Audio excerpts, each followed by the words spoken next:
सर्वप्रथम त म सबैलाई हृदयदेखि नमन गर्न चाहन्छु, साथै ढोग नमस्कार भन्न चाहन्छु।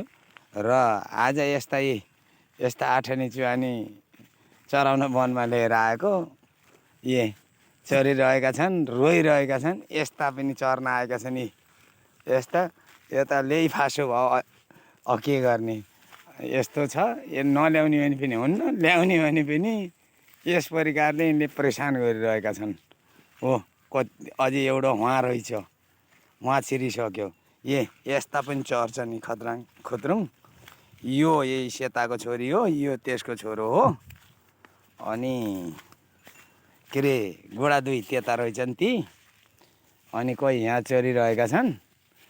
तर यो फेरि चराउने भनेर भनेको हाम्रो यो बुद्ध भूमि 3 रनगाई कपिलवस्तुको गुडुङ खोलाको किनारा भटुवा च्यान ट्रिपघारी भनेर चिनिने गर्छ। यहाँ यो ट्रिपघारीको आसपासमा चरिरहेको अवस्था छ।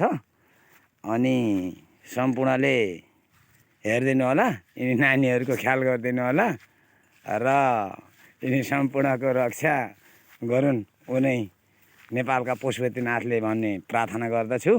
साथै सम्पूर्ण नानीहरू चरिरहेको अवस्था छ। हस्त नमस्कार।